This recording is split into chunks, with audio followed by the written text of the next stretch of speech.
როგორ და რაზე გვესაუბრება მხატვარი. დღეს ალბრეხტ დიურერის ნამუშევარზე უნდა ვისაუბროთ. ნამუშევარი ავტორმა 1514 წელს შექმნა. სწორედ ამ წელს გარდაიცვალა მხატვრის დედა ბარბარა დიურერი. ქალბატონ ბარბარას ძალიან რთული ცხოვრება ჰქონდა. ცნობილია, რომ მას 18 შვილი ჰყავდა. თუმცა სხვადასხვა მიზეზების გამო ბარბარას შვილები დაეღუპა. გადარჩა მხოლოდ 3 ვაჟი. მათ შორის იყო ალბრეხტ დიურერი. დედის გარდაცვალების შემდეგ დიურერმა ძალიან მძიმე პერიოდი გაიარა. მხატვარი სევდა, მელანქოლიამ მოიცვა. მისი განწყობა კარგად აისახა მისავე ნამუშევრებში. უნდა აღინიშნოს, რომ ნახატი, რომელსაც დღეს განვიხილავთ, დიურერმა დაკვეთით შეასრულა. ეს მეტად იდუმალი გრავიურა გამოირჩევა იკონოგრაფიული სირთულით. მასში ბევრი სიმბოლო და ალეგორიაა გამოყენებული. აქვე უნდა აღინიშნოს ისიც, რომ მელანქოლია მხატვრის მიერ შექმნილი 3 საყოველთაოდ ცნობილი გრავიურიდან ერთ-ერთია. გრავიურა ნიურნბერგში შეიქმნა.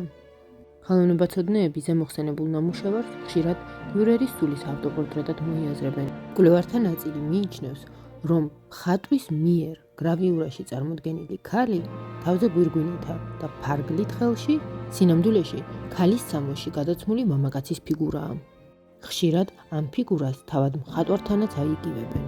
თუ კარგად დავაკვირდებით, ვნახავთ, რომ ფიგურას წელსარტყელზე, ანუ ქამარზე, გასაღებების აცმა აქვს ჩამოკიდებული.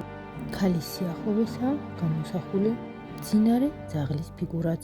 კომპოზიციის ქვედა არეში აქა-იქ მიმოფანტულია ჩაქუჩი, ლურსმნები, ხერხი, სახაზავი და სხვა ინსტრუმენტები, ხელსაწყოები. აქვეა ცეცხლგამძლე ჭურჭელიც, ტიგელი, რომელშიც სხვადასხვა მასალასა თუ ნივთიერებას ადნობდნენ ან ახურებდნენ. ერთი შეხედვით თითქოს ეს ალეგორია მარტივად იკითხება. დარდი, სევდა, ფიქრი, განსაცდელი, რომელმაც შეიძლება რაღაც გვასწავლოს. მოგცეს ახალი ცოდნა, შეგრძნებები. აქ კი აუცილებლად უნდა გავიხსენოთ ეკლესიასთან. და გულმან ჩემმან იხილა მრავალი სიბრძნე და მეცნიერება.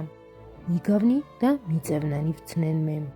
რამე თუ ესეცა სულისა გამორჩევა იარს. რამე თუ სიმრავლესა შინა სიბრძნისა სიმრავლე მეცნიერებისა არს. და რომელმან შესძინოს ცნობა, შესძინოს მან სალმობა. თუ ყურადღებით დავაკვირდებით ნამუშევარს, დეტალებს, სიმბოლოებს, ნახავთ, რომ მნახველთა ნაწილს რაღაც აუხსნელი დამთრგუნველი გრძნობა ეუფლება.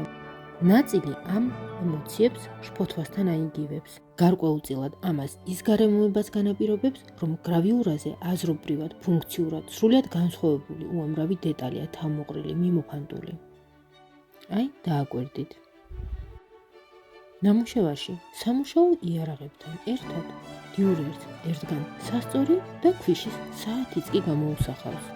სასწორი შეიძლება მოვიაზროთ როგორც წონასწორობის, ბალანსის სიმბოლო. დრო სწრაფად გადის, ჩვენ კი აუცილებელია სიცოცხლის მანძილზე დავიცვათ ბალანსი. ნამუშევარში ამურის ან პუტის გამოსახულებასაც ხვდებით. პუტი პატარა, ზოგჯერ ფრთებიანი, შიშველი ბიჭუნას გამოსახულებაა. ნამუშევარში ბიჭუნას ხელში ცვილის დაფა უჭირავს. გადავავლოთ თვალი სხვა სიმბოლოებსაც. ერთგვარ კონტრასტს ქმნის კომპოზიციაში სფეროს, მრავალკუთხედის, კიბის, ცისარტყელისა და კომეტის გამოსახვა. ქვიშის საათისა და ზარის სიახლოვეს გამოსახულია უჯრებიანი მაგიური კვადრატი. მნიშვნელოვანია აღინიშნოს, რომ ციფრთა და რიცხვთა ჯამი თითოეულ სვეტში, თითოეულ ხაზზე და ორივე დიაგონალზე გვაძლევს 34-ს. აქვე ყურადღება უნდა გავამახვილოთ ერთ მეტად საინტერესო დეტალზე. მაგიურ კვადრატში, ქვედა რიგში 2 რიცხვი 15 და 14 სურათის შექმნის წელზე მიუთითებს. ხოლო კიდურა ციფრები ქვედა რიგში ასეთი 2-ია, შეესატყვისება მხატვრის ინიციალებს.